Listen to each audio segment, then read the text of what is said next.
Campina Grande, quinta-feira, 22 de agosto. Hoje comemora-se o Dia do Folclore. Portanto, você que está conosco, abra o seu coração nessa manhã para ouvir mais uma vez a palavra de Deus ministrada pelo pastor Antônio Júnior. Você também ainda ouvirá nesse programa uma belíssima música interpretada pelo cantor Sérgio Lopes, inclusive filho aqui da cidade de Campina Grande. Antes, porém, eu quero lembrar a toda a sociedade evangélica da cidade de Campina Grande que neste próximo domingo estaremos realizando mais uma conferência missionária. Você que está residindo em Campina Grande e quiser participar desta conferência, lembre-se que Jesus, certa feita, dirigindo-se aos seus discípulos e apóstolos, ele disse: erguei os vossos olhos, levantai as vossas cabeças e vede que os campos já branquejam para a ceifa. Rogai, pois, ao Senhor da seara que mande trabalhadores para a sua seara, porque a seara é grande, porém são poucos os trabalhadores. Essa deve ser, portanto, a nossa missão e o desafio para mim e para você podermos semear a palavra de Deus e nos tornarmos missionários. Você pode exercer a obra missionária começando na sua própria casa, estendendo-se ao seu bairro, a rua, a cidade, ou a nação, ou o ministério transcultural. Nós temos hoje um campo missionário na cidade de Caracoles, no México. E é um irmão que foi aqui enviado da nossa igreja, o pastor Jackson, e ele hoje também está realizando um ministério em Guadalajara. Contamos com a participação do pastor Sérgio, natural de Caracoles, fazendo a obra missionária através da Igreja do Calvário. Portanto, venha participar desta conferência, que eu creio que Deus vai falar e despertar o seu coração para você também atender a ordem do Ide por todo mundo e pregai o Evangelho a toda criatura. Quero deixá-los agora com o pastor Sérgio Lopes.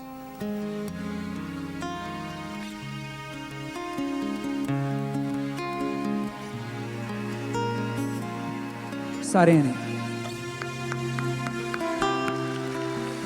Quando em cativeiro te levaram de Sião e os teus sacerdotes prantearam de aflição, foi como morrer de vergonha e dor.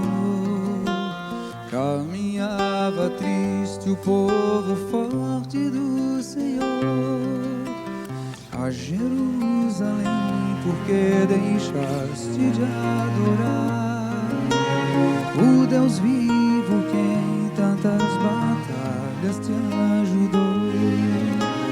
Chora Israel, num lamento só. Talvez Deus se lembre do bichinho de Jacó. Chora Israel, Babilônia não é teu lugar. Clama ao teu Deus, Ele te ouvirá. Do inimigo te libertará. Chora Israel, Babilônia não é teu lugar. Clama ao teu Deus, Ele te ouvirá. Do inimigo te libertará.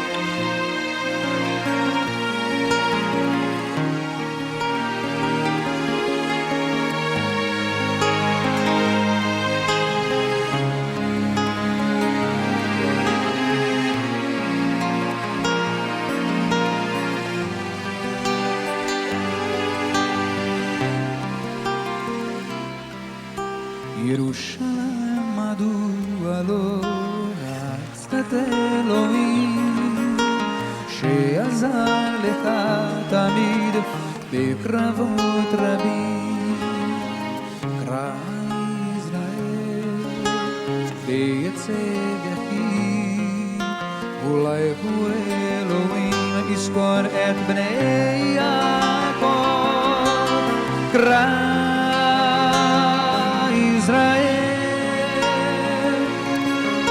Valendo gulo מקומך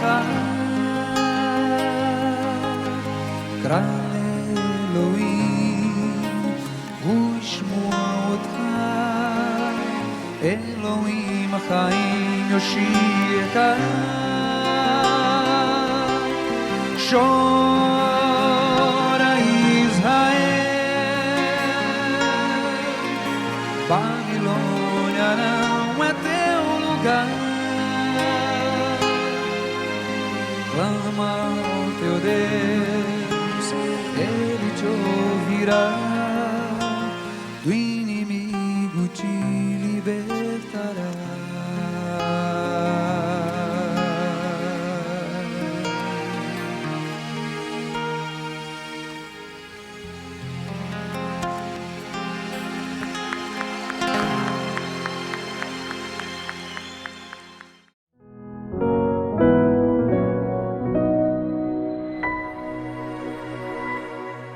Quando Luiz Berkoff ele destaca alguns pontos importantes sobre a palavra como meio de graça, a primeira delas ele diz que a palavra é eficaz.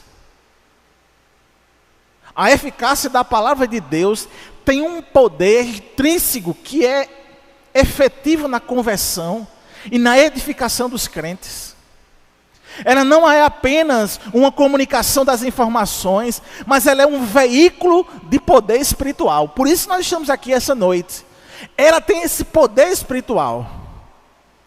Ela regenera, ela converte, ela sustenta. Ela tem um poder, amém, meus irmãos? E ela é eficaz para aquilo que ela foi determinada a fazer, a ser. A palavra também tem um destaque porque é nela que há a ação do Espírito Santo de Deus. A eficácia da palavra depende da operação do Espírito Santo que utiliza a palavra para alcançar os corações e a mente dos ouvintes. Sem a obra do Espírito, a palavra ela permanece ineficaz. Mas quando o Espírito Santo opera poderosamente, ela demonstra esse poder que ela tem intrinsecamente. Aleluia! Essa é a palavra do Senhor. E por isso, então, meus irmãos, a terceira característica é que ela tem que ser pregada. A pregação da palavra é um meio privilegiado de graça.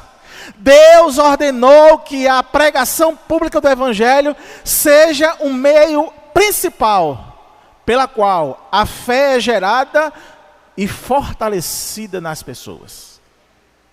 É poderosa. Então, quando ela é pregada, há essa geração de fé e esse fortalecimento para quem é crente.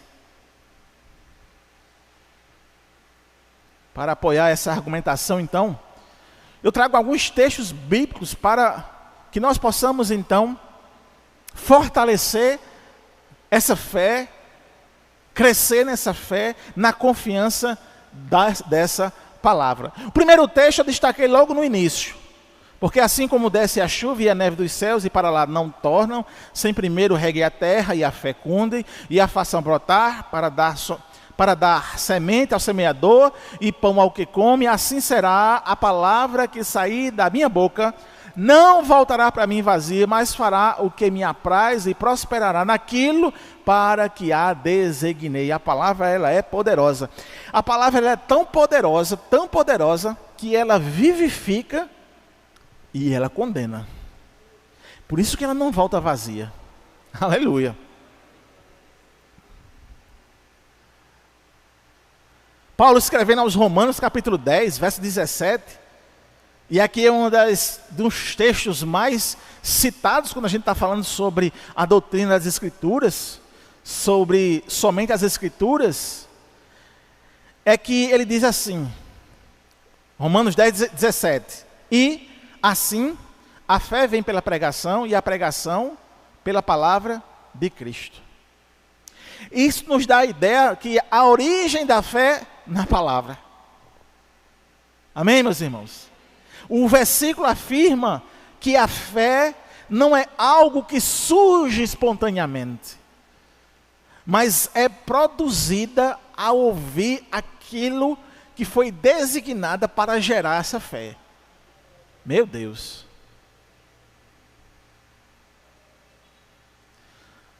Esse versículo enfatiza a importância da comunicação da mensagem do Evangelho para despertar a fé no coração das pessoas. Por isso, pregue a palavra. Pregue a palavra. Pregue.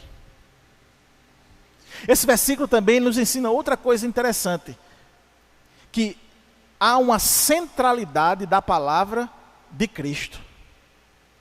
A palavra de Cristo refere-se ao conteúdo específico da pregação cristã, que é justamente o Evangelho. E esse ponto sublinha que a verdadeira fé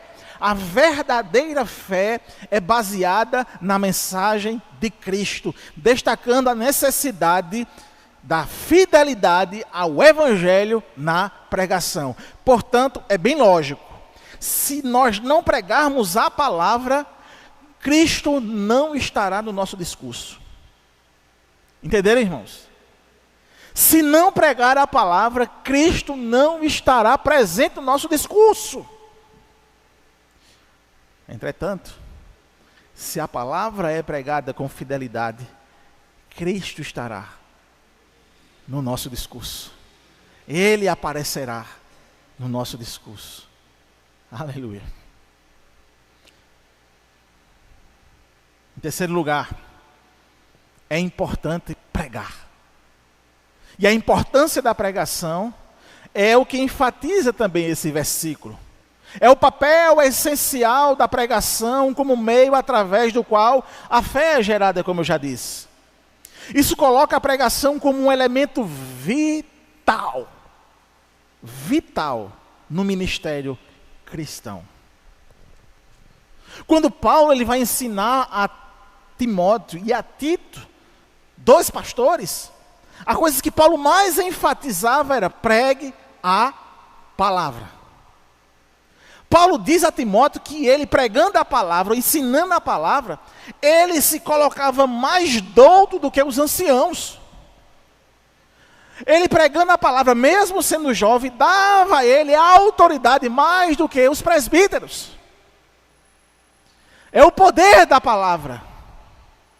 É por isso que a igreja ela é centrada na palavra. É por isso que quando o crente negligencia a palavra, ele negligencia Cristo. É por isso que quando a igreja deixa de pregar a palavra, ela deixa de pregar a Cristo. Ela vai pregar qualquer outra coisa, até o próprio pastor, mas a Cristo não. Então, quer o auditório esteja cheio ou vazio, quer a crítica seja positiva ou negativa, a palavra ela tem que ser pregada como fundamento de uma igreja e de um ministério pastoral.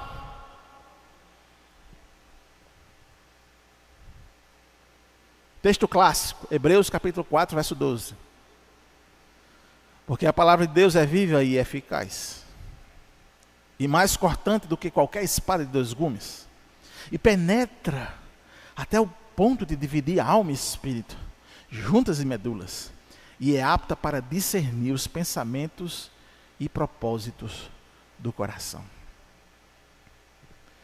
Nós não temos ideia do que era uma espada de dois gumes, o poder que uma espada de dois gumes tinha nesse contexto que ele fala aqui. Mas provavelmente como arma de guerra, e naquela época a arma de guerra mais poderosa que se tinha na empunhadura de um guerreiro,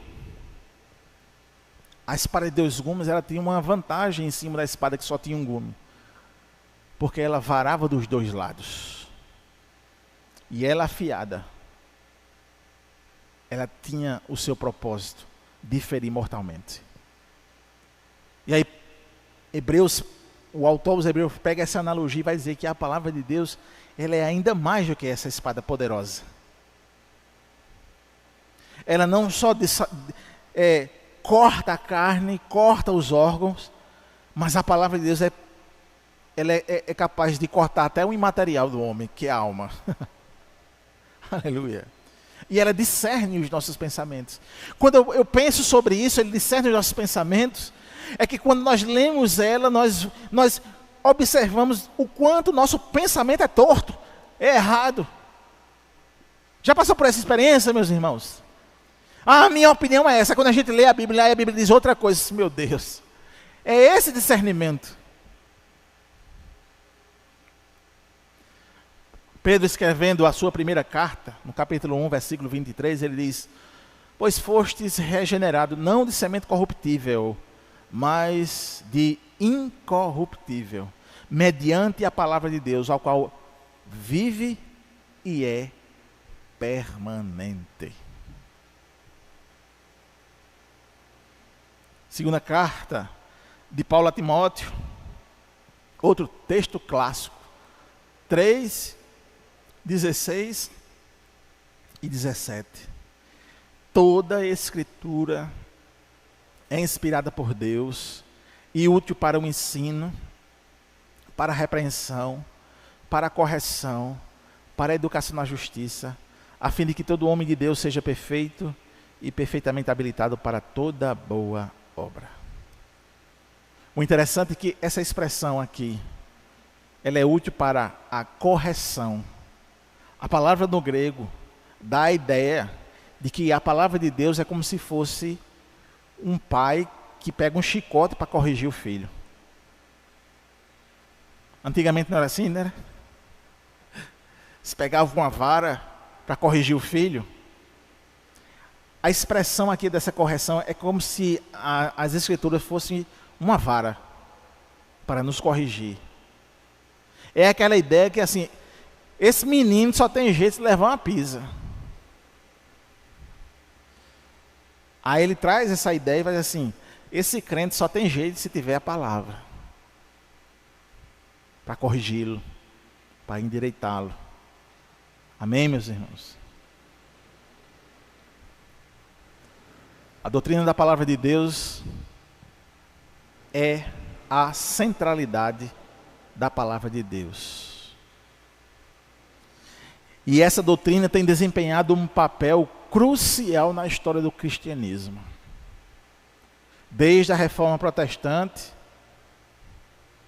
e antes na Igreja Primitiva, e nos dias atuais. A ênfase na Bíblia como autoridade suprema em questões de fé, de prática, levou a muitos a um avivamento espiritual, tanto na Europa, como também em outros países. As Sagradas Escrituras impactou a cultura de várias e várias nações. Impactou a vida social, impactou na cultura, impactou na educação. Contudo, irmãos, com a ênfase, às vezes, da interpretação pessoal, surgiram desafios como interpretações individualistas, desconsideração da tradição, negligência à pregação sistemática e risco de legalismo. Mas conquanto, irmãos, a palavra de Deus não é apenas um livro estático. Ela é viva e eficaz. E isso nos dá a ideia de seguinte: pode acreditar. Pode acreditar. Pode morrer por isso. Amém? Pode morrer por essa palavra. Porque ela é viva e eficaz. Ela é usada pelo Espírito para regenerar, para santificar, para edificar a igreja. Por isso, a pregação fiel e sistemática das Escrituras, ela é essencial para a geração e o fortalecimento da fé. e deve ser mantida como meio principal de comunicar a verdade de Cristo. À luz disso, os cristãos são chamados a equilibrar a leitura pessoal da Bíblia com a orientação teológica da pregação fiel. Por isso, amada igreja, valorize a pregação sistemática das Escrituras. Como uma comunidade de crentes, você deve valorizar a pregação sistemática e fiel. Isso significa que você deve priorizar a exposição da palavra nos nossos cultos. Você precisa garantir que os nossos líderes estejam capacitados para ensinar a Bíblia com precisão, para evitar assim práticas e doutrinas desvinculadas da verdade bíblica e evitar que elas não se infiltrem em nossas congregações. Uma história eu não ouvi dele, mas eu ouvi que foi dele. O pastor Jonatas Catão, em memória, chegou um irmão da igreja e disse: pastor, tem uns pregadores aí, eu queria que eles pregassem, inclusive eu já chamei para pregar na nossa igreja. E quando o pastor Catão ficou sabendo, ele disse: não. E ficou até ruim para o irmão, porque o irmão influente na igreja, aquela coisa toda. Aí ficou ruim, vai para lá, vem para cá, mas o pastor disse: não. Aí foi se espalhando essa notícia, o pessoal ficando chateado com o pastor. Esse pastor ignorante. Esses pregadores foram pregar numa igreja lá perto. Um pouco tempo a igreja fechou. Eram hereges. Essa história eu vi há muito tempo. E é nossa responsabilidade subir ao púlpito da igreja só quem nós conhecemos. Só quem nós podemos conhecer. E ainda mesmo assim a gente fica se torcendo ali no banco, né? Quando vem dizendo alguma coisa e depois eu vou ter que ajeitar a igreja.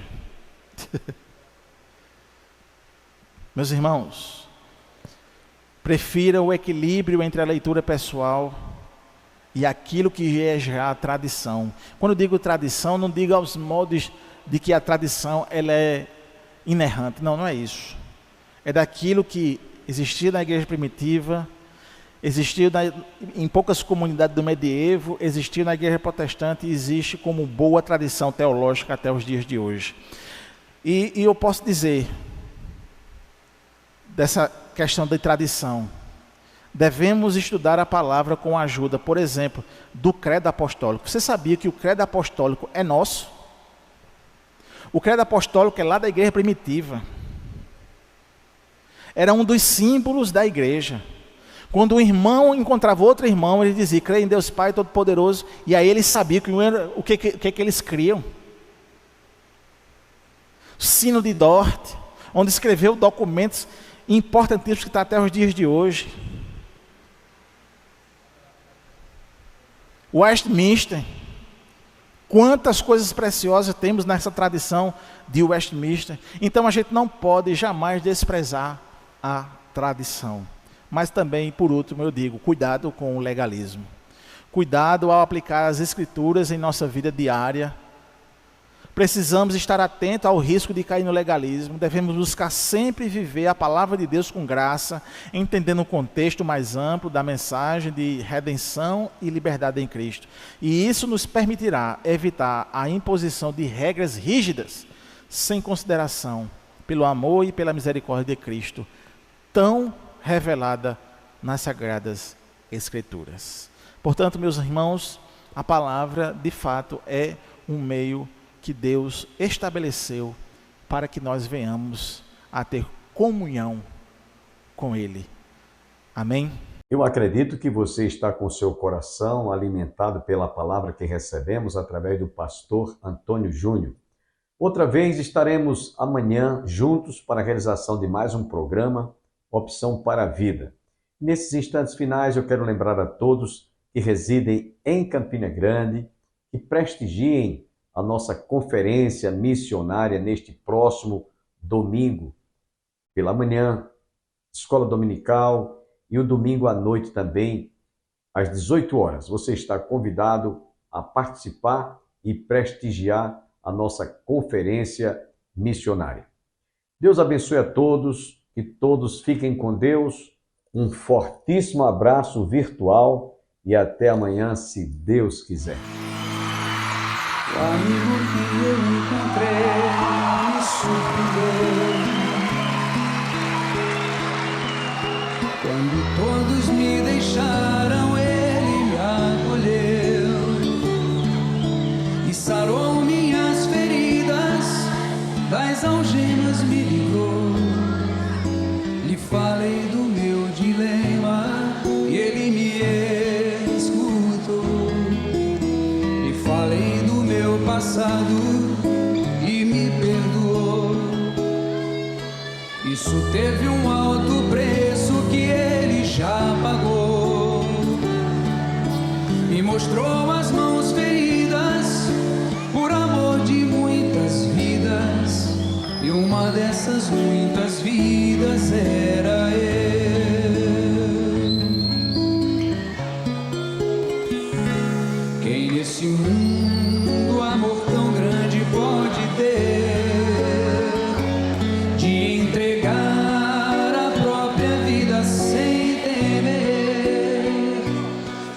sentiu a dor de ser cravado em uma cruz, pagando pelos erros que não cometeu, e olhar nos olhos de quem tanto mal lhe fez, e sem ressentimento oferecer perdão. Quem pode ser melhor amigo que Senhor, que pelo servo a própria vida renunciou? Quem pode ser melhor amigo que o Senhor, que pelo servo a própria vida renunciou? Lhe falei do meu passado e o preço.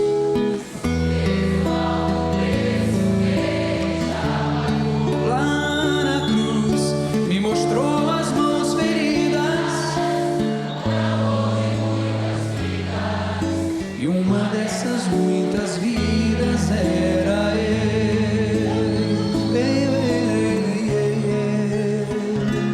quem nesse mundo amor tão grande pode ter, de entregar a própria vida sem